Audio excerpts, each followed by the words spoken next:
미국 트럼프 대통령의 관세 정책이 계속 오락가락하고 있습니다. 전자제품에 대한 상호 관세 여부를 놓고 말을 바꾸면서 혼선이 커졌는데 이번에는 자동차 부품 관세 추가 면세를 시사하고 나섰습니다. 미국 재무장관이 무역 협상을 우선 추진할 국가로 한국 등 5개 나라를 꼽았는데요.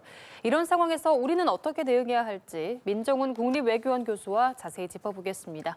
안녕하십니까? 네, 어서 오십시오. 저희가 말씀드린 대로 트럼프 대통령의 이 정책 정말 종잡을 수가 없습니다. 계속해서 바뀌고 있고요. 특히나 이제 다음 달 3일 이전에 부과하기로 했던 자동차 핵심 부품에 대한 관세를 일시 면제한다라고 밝혔습니다. 이게 어떻게 호재가 될 수도 있을 것 같긴 한데 트럼프의 이런 전략이 정말 의도된 전략일지 아니면 미국 내 여론이 악화하면서 이렇게 방향을 바꾸는 것인지 좀 어떻게 보십니까?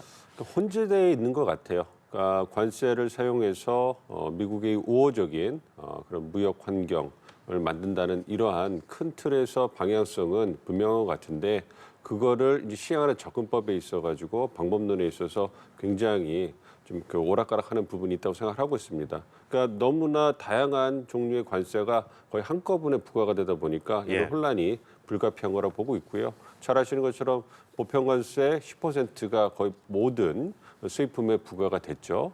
거기에다가 상호관세, 무역수 적자가 큰 국가를 중심으로 해서 상호관세가 차등적으로 부과가 됐는데 중국을 제외한 모든 국가에는 90일 동안 유예가 됐단 말이에요. 네. 그리고 이와 더불어서 품목별 관세가 이미 부과가 된 것이 있고 유예가 되는 것이 있고 또 향후 부과될 거라고 예고된 게 있습니다. 그래서 네. 철강과 알루미늄 같은 부분은 이미 부과가 됐고 거기에 이제 자동차라든지 이제 향후에 이제 반도체, 구리 목재, 의약품 이런 부분에 대해서 계속 쏟아져 나올 거고 그 과정에서 유예되는 것이 있고 이제 시행되는 것이 있고 이러다 보니까 어떤 그 재개를 중심으로 해서 굉장히 혼란스러운 거죠. 그러니까 경제에 있어서 가장 어려운 부분이 불확실성인데 이 부분을 트럼프 행정부가 앞서서 이제 그 부과시키고 있기 때문에 이런 부분에서 굉장히 혼선이 되고 있는 거고 거기에다가 말씀해 주신 것처럼 미국 내 여론이 재개를 중심으로 해서 굉장히 혼란스럽고 불만이 많이 터져나오기 때문에 아무래도 국내 여론의 목소리에 민감한 트럼프 대통령 입장에서는 이 부분을 고려하지 않을 수가 없겠죠. 이러다 보니까 모두가 트럼프 대통령 입만 쳐다보는 상황이 되는 것이고 이러면 굉장히 정책이 오락가락한다 이런 비판을 피할 수 없는 상황이다 이렇게 보고 있습니다. 네. 트럼프 대통령은 다음 주에 발표할 반도체 관세에 대해서는 일부 기업들의 유연성이 있을 것이지만 확실하진 않다라고 말을 했고요. 이번에 자동차 부품에 대한 관세도 추가로 면제할 뜻을 밝히기도 했습니다. 사실상 모든 협상의 여지를 열어놨다 이렇게 봐도 되는 걸까요? 그렇습니다. 그 트럼프 대통령이 이제 관세를 매기는 데 있어가지고 가장 중요한 거는 미국 내 경제에 가져올 피해라고 생각을 하고 있습니다. 여론도 거기에 포함이 되는 거고요.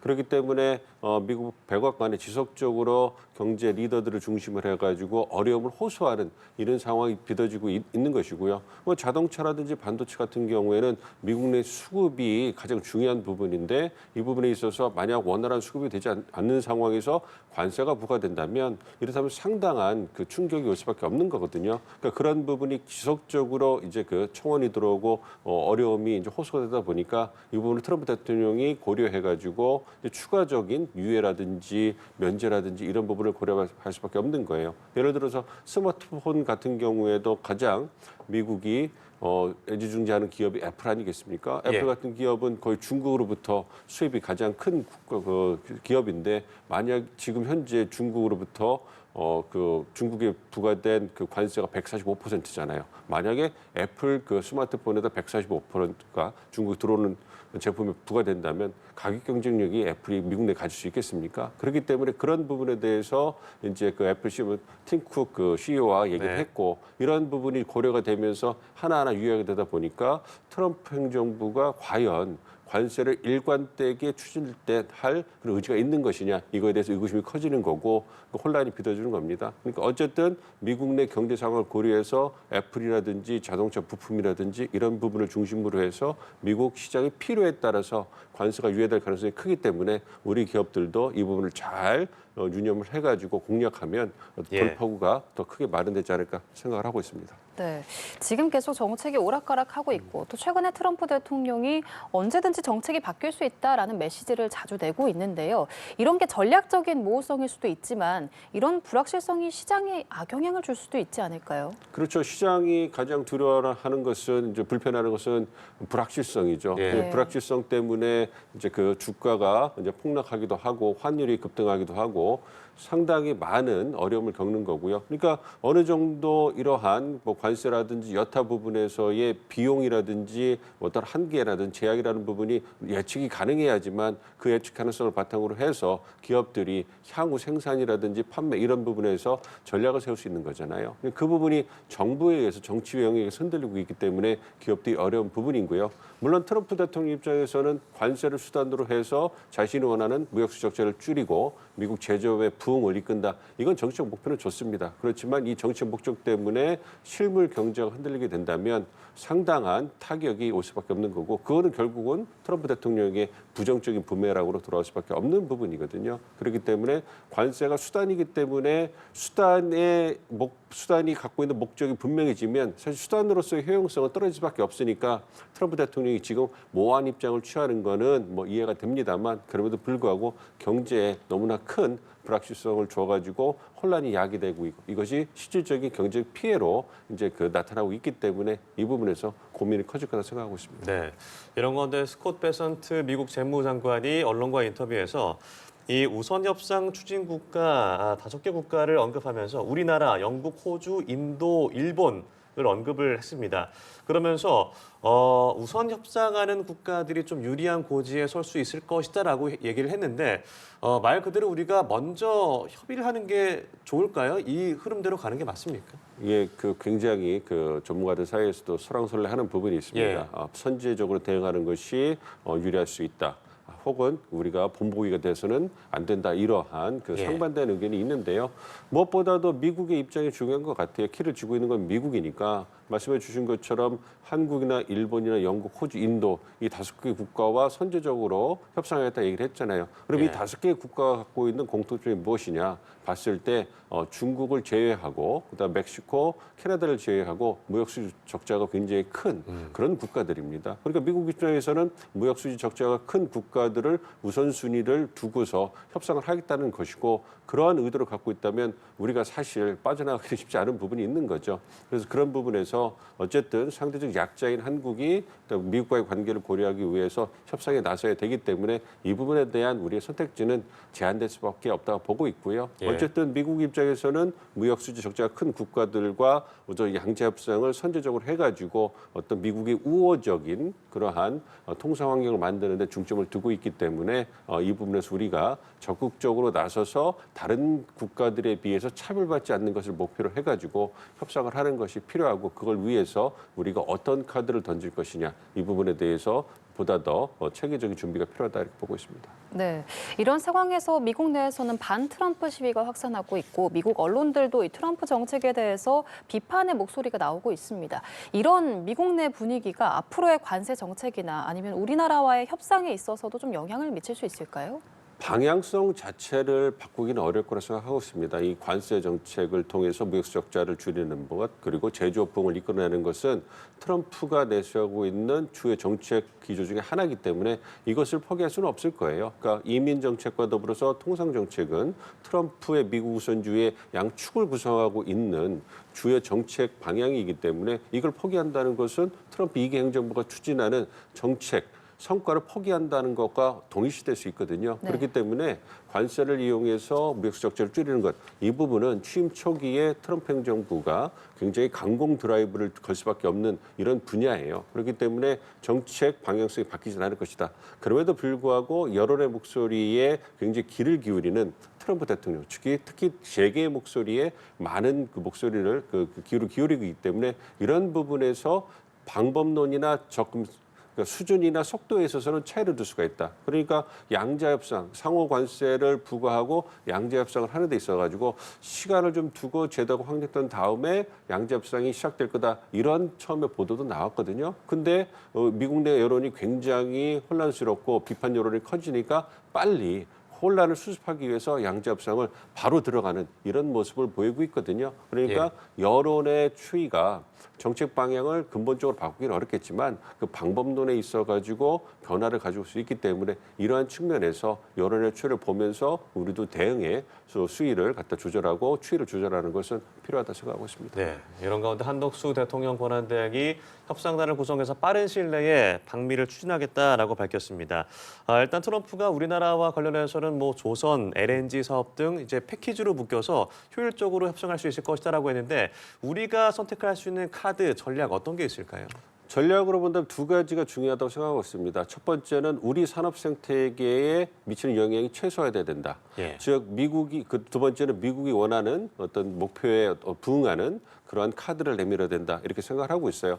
첫 번째 우리 산업 생태계에 영향을 미치지 말아야 되겠죠. 그러니까 미국이 원하는 바대로 무역 수지 적자를 줄이고 제조업의 부흥을 위해서 우리가 기여할 수 있는 방안을 미국에 제안을 합니다만 그렇다고 해서 그것이 우리 국내의 어떤 그 일자리를 상당히 손실을 하거나 핵심 기술이 빠져나가던가 이런 부분에 있어서 어떤 손실을 감수할 수는 없는 부분이거든요. 네. 그러한 우리의 전략적 이익을 담보한 이후에 미국이 원하는 바 무역 적자를 줄이는 부분 그리고 미국 내 일자리를 창출하는 데 기여할 수 있는 부분 이 부분을 고려해야 되는 거거든요. 그렇기 때문에 그 두 가지의 목표를 고려했을 때 가장 현실적으로 제안할 수 있는 카드가 다른 나라도 마찬가지입니다만 그것이 바로 에너지 협력이 되는 거예요. 에너지 협력을 해서 우리가 석유라든지 천연가스 같은 그런 그 화석연료 에너지를 미국으로 수입하면 중동 위주로부터 구성되어 있는 에너지 수입선을 좀 다변화해서 안정적으로 에너지 공급망을 관리하는 데 도움이 되는 거고요. 그렇다고 해서 에너지 수입이 이제 우리의 생산업 형태에 크게 영향을 미치는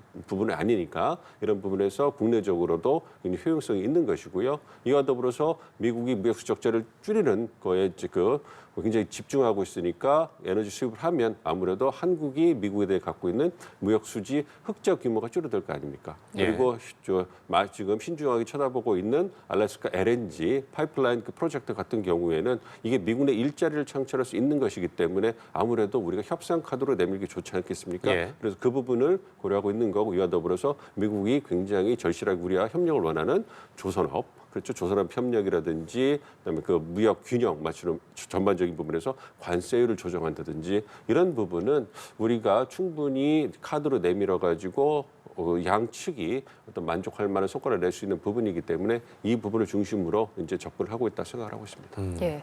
한편 중국의 시진핑 주석은 베트남을 시작으로 미국의 상호관세 표적이 된 동남아 순방길에 올랐고요. 또 첨단 제품을 만드는 데 필수인 희토류의 수출 통제 조치도 취하고 있습니다. 그러면서 반미 전선을 만드는 데 좀 공을 들이고 있는데 백악관 역시 모든 대응책을 검토 중이라고 밝혔거든요. 이렇게 미국과 중국이 정면 충돌하게 되는 상황이 우리나라한테는 어떤 영향이 될까요? 아무래도 우리 입장에서는 불편하죠. 미국과 중국이 우리의 주요 어떤 그 통상 교역 국가 아니겠습니까? 거의 전체 교역의 40%를 차지하는 국가가 미국과 중국인데 미국과 중국이 통상 정책을 하면 아무래도 우리 개방형 통상 국가인 한국의 입장에서는 굉장히 불편할 수밖에 없는 거죠. 그리고 말씀해 주신 것처럼 미국이 관세를 무기로 해가지고 전 세계에 대해서 통상 정책을 갖다가 이제 발표하자마자 이제 중국은 우군을 확보하기 위해서 발빠르게 뛰고 있는데요. 이 부분을 좀 지켜봐야 될 것 같아요. 왜냐하면 상호관세가 주요 무역 대상국을 중심으로 해서 발효가 됐는데 중국을 제외하고는 관세가 90일간 유예가 돼버렸어요. 이러다 보니까 중국이 원래 뭐 호주라든지 EU라든지 한국, 일본 같은 그런 대상국과 관세 전쟁을 빌미로 해가지고 뭔가 좀 협력을 증대하고 싶었는데 이게 좀 모호하게 돼버린 거예요. 그러니까 한국이라든지 일본이나 호주 같은 국가들도 이미 이 90일간 상호관세가 유예가 돼버리니까 중국과의 어떤 협력을 한다는 만남 자체를 굉장히 좀 꺼리는. 그러니까 트럼프 대통령이 또 최근에는 중국이 베트남과 만나는 걸 보고서 어떤 중국이 이제 미국을 망치기 위해서 그러한 일을 하고 있다라고 공식적으로 경고를 해버렸단 말이에요. 예. 그러면 미국과의 관계를 고려할 수밖에 없는 한국이라든지 주요 대상국들은 이제 중국과 가까워지는 것을 경계할 수밖에 없는 것이죠. 그렇기 때문에 이러한 상황은 미국과 중국 사이에서 우리가 섣부르게 어느 한쪽으로 너무 치우치기 어려운 상황을 잘 보여주고 있는 것이거든요. 그렇기 때문에 현재 진행되고 있는 통상 전쟁의 상황을 잘 보면서 이제 미중 사이에서 우리가 어떻게 보면 좀 세련되고 좀 더 쉽게 얘기하면 좀 교묘한 그런 위치를 취하는 게 당분간은 좀 필요하지 않나 생각하고 있습니다. 예. 근데 그런가 하면 이제 미국 에너지부가 지난 1월에 우리나라에 대해서 민간 국가로 지정한 것에 대한 얘기를 좀 해보겠습니다. 포함된 국가들의 면면을 보면 뭐 중국, 러시아, 북한, 이란 이런 국가들이어서 동맹국인 우리나라 입장에서는 이게 무슨 일인가라고 생각을 할 수도 있을 것 같은데 일단 현지 시간으로 4월 15일 0시에 발효가 된다고 하니까 물론 미뤄질 수도 있습니다만 이렇게 되면은 어떤 좀 문제가 발생하게 되는 겁니까? 설명을 좀 해주시면 좋을 것 같아요. 작년 올해 1월이죠. 에너지부가 이제 한국을 민간 국가 목록에 지정을 했는데 민간 예. 국가도 여러 가지 그 카테고리 범주가 있어요. 우리는 가장 밑에 하위 범주인 기타 대상 국가에 그 지정이 돼 있기 때문에 여러 다른 어떤 그 굉장히 민감한 테러 지정 국가라든지 여타한 이제 안보상 위협을 끼칠 수 있는 그런 대상 국가는 차별화가 됐는데 되고 있습니다만 그럼에도 불구하고 동맹국인 핵심 동맹국인 한국이 민간 국가에 지정된다 이 자체가 굉장히 우리한테 불편한 거죠. 예. 그래서 이제 우리 정부가 뒤늦게라도 이제 그런 민간 국가 지정 해제를 위해서 노력을 했습니다만 아무래도 미국 정부 입장에서도 행정적으로 절차가 필요하고 시간이 필요하기 때문에 4월 15일 날 발효되는 것을 막기는 어려울 것 같아요. 그렇지만 어째 시간이 좀 걸리겠습니다만 그럼에도 불구하고 양국 간의 민간국가 해제하는 데 공감대가 형성돼 있기 때문에 실무적인 절차를 거치면 시간이 좀 소요되더라도 그러한 민간국가 목록에서는 빠질 수 있을 거라고 생각을 하고 있고요. 네. 무엇보다도 우려가 되는 부분은 이 어떤 에너지라든지 원자력이라든지 첨단 기술 분야에서의 협력, 한미 간의 협력하는 데 있어가지고 협력의 속도가 어떤 제약이 좀 있지 않을까 이 부분을 우려하고 있는 거예요. 그러니까 민간 국가가 효력이 발생하게 되면 우리 연구진이 미국 내 연구소를 방문하려면 45일 전에 서류를 제출해서 사전 승인을 받아야 되고요. 그다음에 미국의 에너지부 소속 인력이나 연구자 한국에 접촉하려면 어떤 다른 보안 절차, 별도의 보안 절차를 걸쳐야 된다. 이런 제약이 발생하게 되거든요. 네. 물론 이제